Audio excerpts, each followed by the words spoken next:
Hablaremos esta noche, continuaremos una charla anterior, mire, nunca lo hacemos.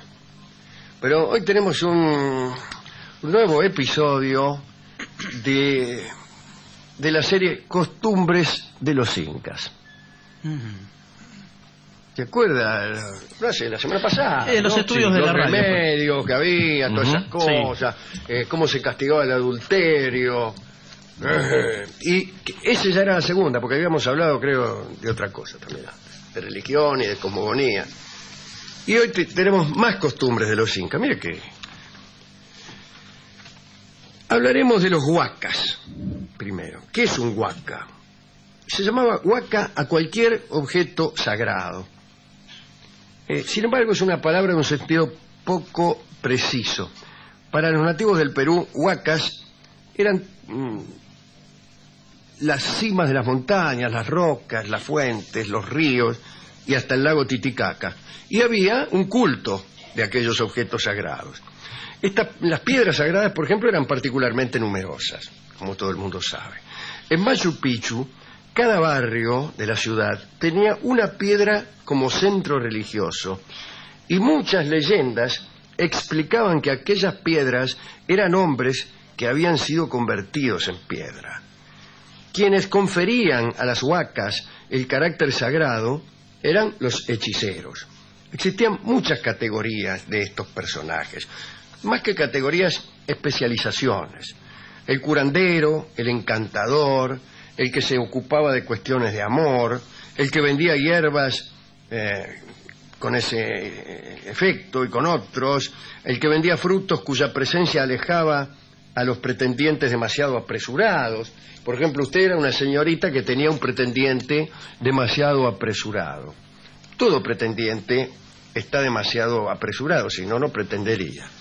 Y usted es una señorita que quiere mantenerse casta, entonces yo le vendo, anda a saber qué, una fruta, un gualicho, una hierba, que mantiene al pretendiente a distancia de castidad.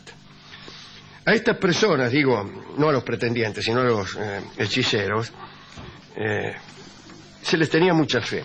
Se pensaba, se creía que los hechiceros eran capaces de transformarse en animales e incluso de disociarse a sí mismos. Quiero decir, uno se convierte en dos. ¿Qué le parece? Se les adjudicaban, además de los dichos poderes, otros. Se decía que eran capaces de conseguir que diferentes partes del cuerpo del hechicero tomaran vida propia e incluso hacer que las partes de otra persona tomaran vida propia sin que el tipo se diera cuenta y hasta durante el sueño. Para los incas el hechicero podía enviar su propia cabeza donde lo deseara, separada del cuerpo, especialmente cuando él dormía. Él dormía y, por una disposición de su voluntad, hacía que la cabeza se fuera. Si era una mujer, había también hechiceras mujeres, o en todo caso, tal vez el hechicero podía conseguir que a una mujer le pasara esto. Según el cronista Poma de Ayala, si eran mujeres, la cabeza volaba, la cabeza sola, sirviéndose de los cabellos como alas de pájaro, y dejando oír un silbido que suscitaba un estremecimiento de angustia. Si se trataba de un hombre, no. La cabeza andaba a los saltos. Como un sapo. Como así. zapallo en carro, haciendo un ruido seco y rítmico que los quechuas llamaban, ya se ha dicho que su lengua era rica en onomatopeyas, tac-tac. ¿Cuál es el ruido que hace una cabeza que va rebotando? Tac-tac. Cuando usted dice tac-tac, inmediatamente yo me imagino la cabeza de un quechua separada del cuerpo y rebotando contra las piedras del Cusco. Existe una leyenda que cuenta la historia de un indio llamado Quilia Capac, que sin saberlo se había casado con una hechicera. Mejor dicho, se había casado con alguien sin saber que era una hechicera, que es bien distinto.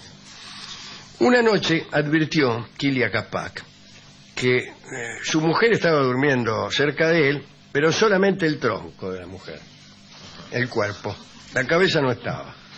Aterrorizado, cubrió el cuerpo con una tela. Una reacción absurda. Yo lo primero que hago es salir corriendo. ¿Qué le voy a coger a tapar con una tela? Y sigo durmiendo lo más tranquilo. Lo importante es que no se refríe. Cuando la cabeza de su compañera volvió, lo que es raro, que tu compañera esté durmiendo sin cabeza ya es una cosa rarísima. Sí. Ahora, que la cabeza vuelva ya es inconcebible. Lo primero puedo llegar a tolerarlo y hasta taparlo con una tela. Pero cuando veo volver la cabeza, ahí sí que salgo corriendo. Le canta "Volvió una noche". Sí. Dice... Entonces, el tipo como la había... ahí viene el asunto. El tipo había tapado el cuerpo con una tela. Sí. La cabeza de la mujer volvió. Y no encontraba el cuerpo. Y no encontraba dónde posarse. Y por venganza, se colocó sobre la espalda del marido. Claro, y se convirtió de este modo el marido en bicéfalo. Y así vivió hasta el fin de sus días. Como era obvio. Y el cuerpo quedó al lado. Y el cuerpo no se supo más. Claro. Acá el cronista no dice que no se pone el cuerpo. Usted como Rolón, que pregunta los detalles secundarios de la historia como lo fueron cerrando. También se cita la historia del cuzqueño que entró durante la noche en casa de un vecino para pedirle un remedio. Y encontró un cuerpo sin cabeza tirado en el suelo. Y cuando estaba lo más perplejo, oyó el tac-tac de la cabeza del tipo que volvía, y entonces huyó. Por fin uno que hace lo que yo hubiera hecho. Cuando un hechicero no conseguía remediar el mal de alguna persona mediante hierbas u horribles ungüentos, como hemos visto hace algunos días, recurría a una especie de hipnosis. Se colocaba frente al enfermo, lo miraba fijamente, recitaba oraciones, lanzaba imprecaciones contra el mal y pasaba sus manos por todo el cuerpo del perjudicado para tomar los fluidos malignos. Finalmente se sacudía violentamente las manos para desprender lo que ellas habían logrado captar, como se hace actualmente. La más temible de las operaciones mágicas era el encantamiento. Y era temible porque solo se hacía con fines maléficos. Comenzaba por la identificación de la víctima con un objeto que la representaba. Generalmente una muñeca de trapo, como se hace todavía hoy con el vudú. Ahora, esta muñequita debía contener pertenencias bajas de la víctima.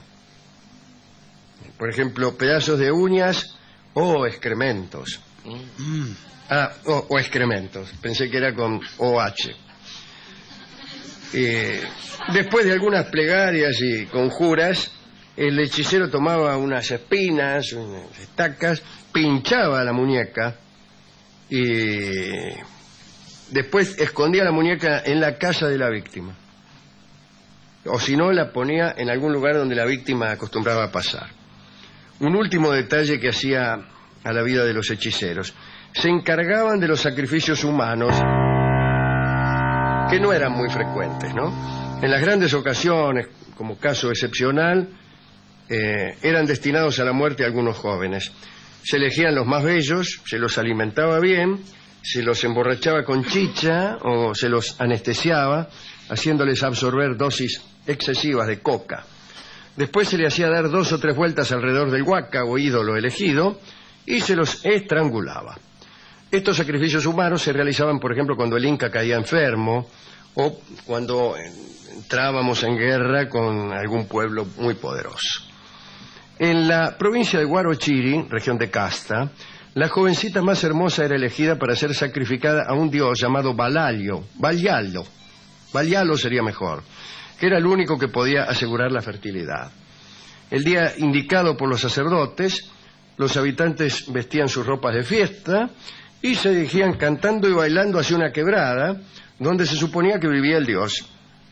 El camino sobre el cual pasaba la víctima era tapizado con flores. Después la jovencita se precipitaba por sí misma en el abismo, como tantas jovencitas. Hay que decir que un animal, la llama, vino a terminar con esa costumbre, a reemplazar a las víctimas humanas. Los animales sustituyeron al hombre o en este caso a las jovencitas. Pero también al hombre en otra práctica también atroz. Parece que cuando se enterraba un gran personaje, el hechicero lanzaba un llamado a todos los miembros de la familia y a todos los amigos del difunto para invitarlos a irse inmediatamente al más allá. Es decir, ¿quién quiere morir? ¿No es cierto? Como se hacía en la India. ¿Quién quiere acompañar acá al finado fulano? Que se ha muerto, no sea cosa que vaya solo, qué sé yo. Y aseguraban los hechiceros, cuando hacían el llamado, que Viracocha, el dios, recompensaría magníficamente a los voluntarios. Bueno, muy bien. Ahora parece que a veces el pariente y amigo primero accedían y después se iban arrepintiendo, ¿no? Entonces, el voluntario dubitativo podía exponer las razones que tenía para no llevar a cabo su deseo de abandonar esta vida, como por ejemplo miedo liso y llano, y los hechiceros le otorgaban entonces una conmutación de sacrificios y aceptaban llamas en lugar de hombres, es decir, mataban unas cuantas llamas. Tenían el escrúpulo de dar a estos animales el mismo nombre de la persona que iban a sustituir. Pasamos a un último aspecto, casi no pasaremos por él, pero sí hablaremos de la música. Atención, hablaremos de los instrumentos, de algunos de los instrumentos, ¿no? La danza era siempre de carácter religioso, guardaba como casi todo su significación ritual para la nobleza. La familia del Inca Supremo bailaba el Huayaya en la gran plaza del Cuzco. Los bailarines avanzaban lenta y cadenciosamente en dirección al soberano, dando 2 pasos adelante y 1 atrás, como sabe cualquiera que baila el carnavalito. Entre los instrumentos estaban la flauta vertical o la quena.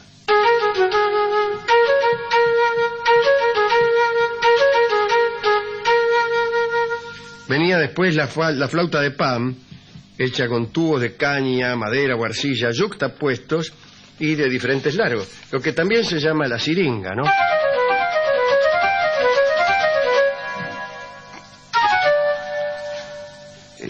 También había muchos tambores, tamboriles, bueno, no saben nada, de informe de porquería, que lo que estamos diciendo lo sabe todo el mundo. La escala pentatónica, qué sé yo.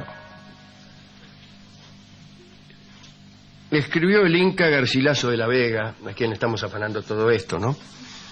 Uno queda confundido ante la imaginación que puede con medios rudimentarios expresar con tal fuerza los grandes movimientos del alma. Esto no es decir nada. No es decir nada. El Inca era un gran escritor, pero no se puede decir nada de la música si no le explica fenómenos, ¿no?